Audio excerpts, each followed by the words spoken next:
Queridos amigos, sejam bem-vindos ao canal Videira Espírita. Meu nome é Cristina Brito, este é o programa Projeto 15 Minutos, o Livro dos Espíritos. E aqui diariamente estudamos por mais ou menos 15 minutos o primeiro livro da codificação espírita, realizada por Allan Kardec, o Livro dos Espíritos.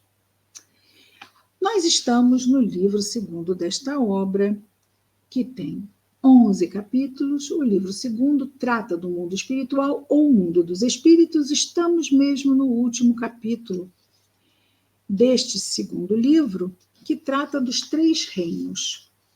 Hoje nós vamos ver a questão 595, e Allan Kardec pergunta aos espíritos superiores o seguinte: os animais gozam do livre-arbítrio dos seus atos? Livre-arbítrio é uma livre escolha. Então, quando nós agimos por instinto, nós podemos ter livre-arbítrio? Isso é uma questão, não é? Nós sabemos, né? Já vimos aqui várias questões que falam sobre os instintos. Respondem os espíritos. Os animais não são simples máquinas, como supondes. Contudo, sua liberdade de ação é limitada às suas necessidades. Não podendo ser comparada à dos homens, a liberdade. E livre-arbítrio, existe aí uma conotação mesmo de liberdade. Por serem muito inferiores ao homem, aos espíritos, alçados à condição da razão, os animais não têm os mesmos deveres. O livre-arbítrio, ele encerra aí uma grande responsabilidade, pois as nossas escolhas vão ter consequências morais. A liberdade, dizem os espíritos superiores, a liberdade que gozam é restrita aos atos da vida material. A vida material, que é a vida vivida pelos espíritos, o livre-arbítrio vai entrar na questão da vida moral.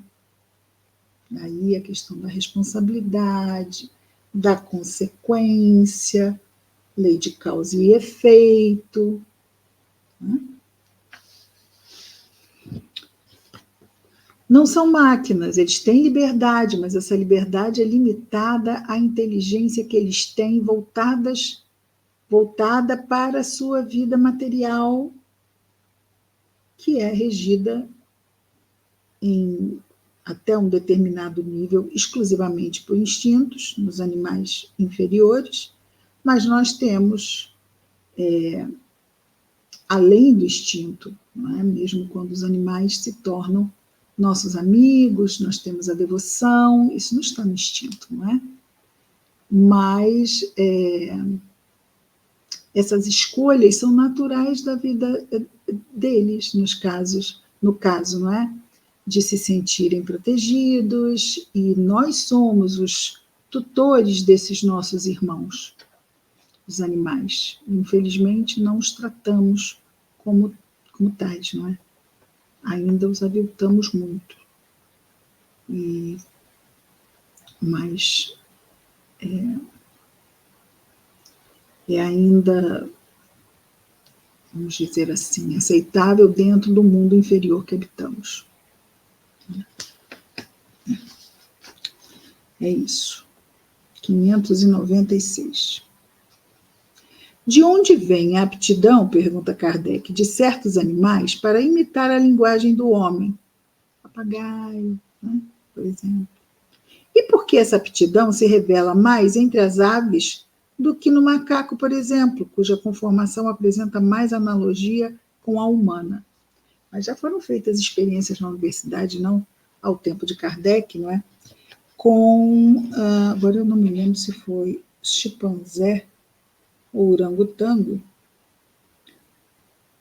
com a linguagem dos sinais, linguagem dos surdos mudos. E viu uma que era uma fêmea e chegou a aprender 600 palavras na linguagem das mãos, dos sinais, libras, não é?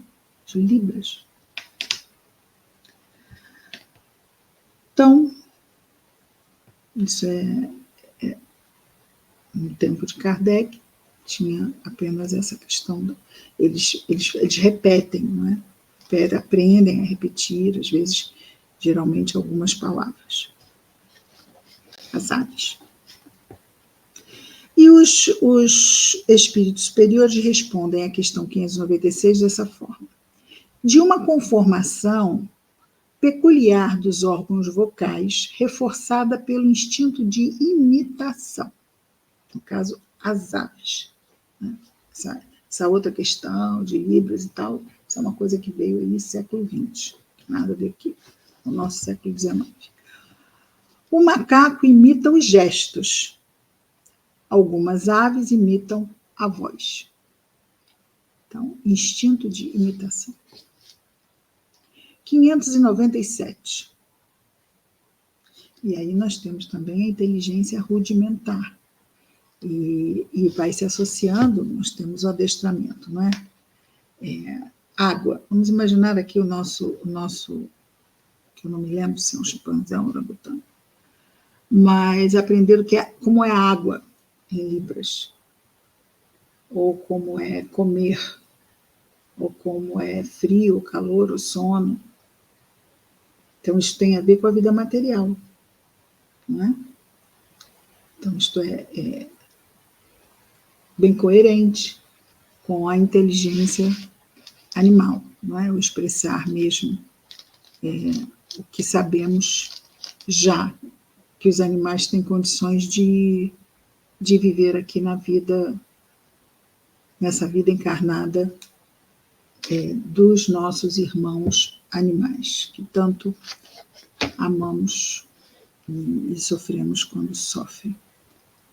Mas ainda não sofremos o suficiente. Eu estou mesmo, quando eu começo a falar disso, é alguma coisa que me dói muito ao coração, porque ainda maltratamos muito os nossos irmãos animais. Sim, é verdade.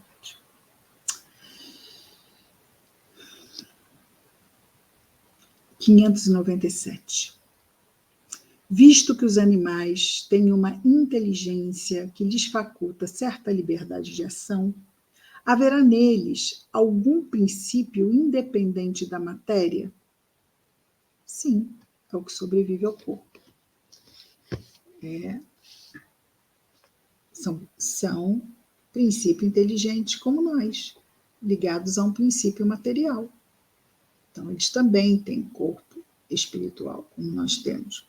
Eles também têm esse princípio inteligente que vai progredir, não é? Até um dia chegar numa fase superior.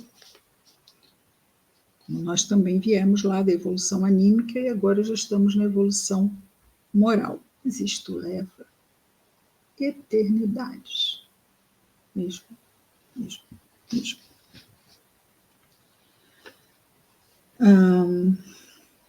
597A, ou seja, dando sequência a esse assunto. Esse princípio é uma alma semelhante à do homem? Pergunta. Resposta.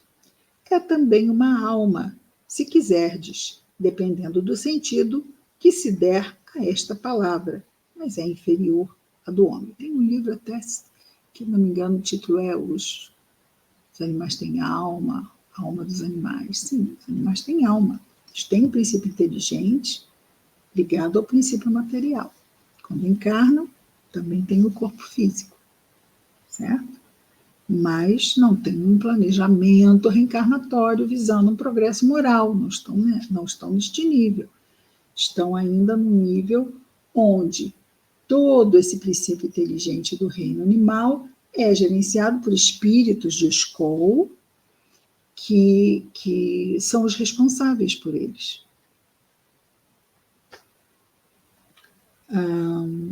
Continuam os espíritos respondendo. Entre a alma dos animais e a do homem, há tanta distância, e a do ser humano, não é?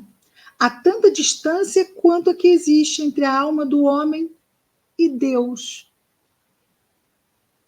Nossa, é uma distância imensamente enorme. Estou sendo mesmo exagerada, porque é mesmo exagerado essa distância.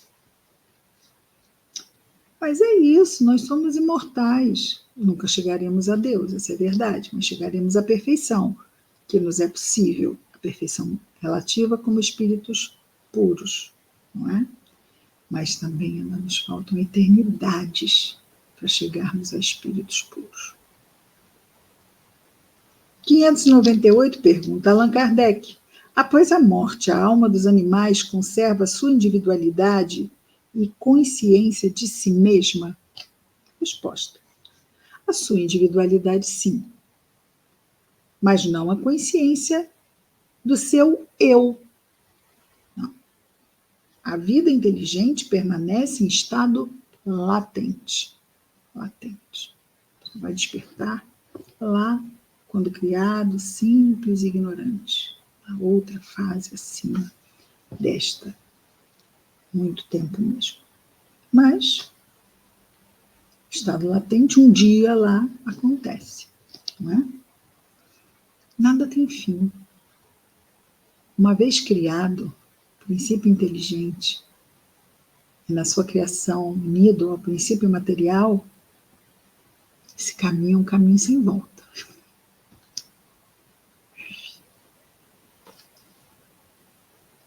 599, pergunta Allan Kardec: a alma dos animais pode escolher a espécie de animal em que vai encarnar? Não. A alma dos animais não tem o livre-arbítrio. Isso é interessante, né?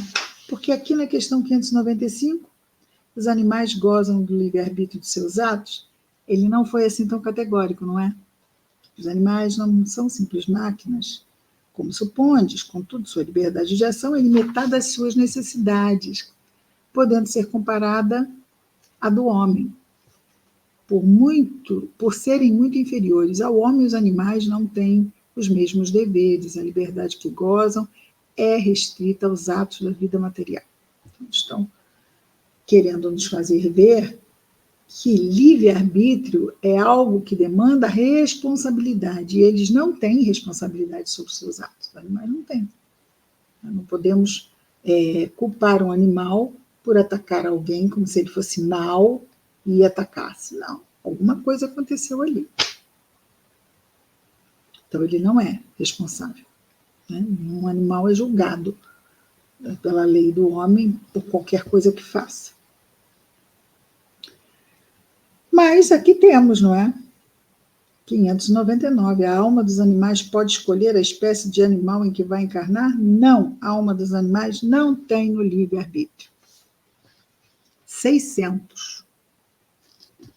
Sobrevivendo ao corpo em que habitou, a alma do animal fica num estado errante, semelhante ao que se acha o homem após a morte? Resposta: fica numa espécie de erraticidade, já que não está mais unida a um corpo físico, mas não é um espírito errante. Porque espírito errante tem que ser espírito para ser errante. O espírito errante é um ser que pensa e age por sua livre vontade. Um espírito, não é? O dos animais não tem a mesma faculdade. É a consciência de si mesmo que constitui o principal atributo do espírito. Após a morte, o espírito do animal é classificado pelos espíritos que se encarregam dessa tarefa, como dissemos. E utilizado esse princípio quase imediatamente, não dispõe de tempo para se relacionar com outras criaturas. Então, os espíritos que vão cuidar qual é a espécie que vai voltar e tudo isso. Ah, mas e aí, os animais estão diminuindo e não tem mais como ter tantos animais como tinha, e esses animais então não vão poder evoluir, não vão poder subir para o mundo reencarnar, mas, meu Deus, nós não temos só a Terra no universo, não é? Existem outros mundos onde possam esses princípios ser levados para continuar a seu progresso, se não puder na Terra. Não precisamos nos preocupar com isto, ok? Tem espíritos que cuidam disso e tratam dos cuidados relativos aos animais quando retornam ao mundo invisível, né? Digamos assim. O mundo espiritual teria que ser espírito para o mundo espiritual, mas há um mundo invisível. A Dona Ivone do Amaral Pereira, médium espírita, ela dizia isso: o mundo espiritual é um mundo mais elevado. O mundo menos elevado nós poderíamos chamar de invisível. Então tem uma obra, não é? Devassando o Invisível, de Dona Ivone do Amaral Pereira. Procure na internet. Muito bom. É uma obra dela mesma, não é de nenhum espírito, com situações que ela viveu. Muito interessante. Vamos ficando por aqui. Amanhã voltamos com mais um Projeto 15 Minutos, o Livro dos Espíritos. Chegamos ao final, não é? Sim, chegamos ao final das 600. Até amanhã. Muita paz a todos.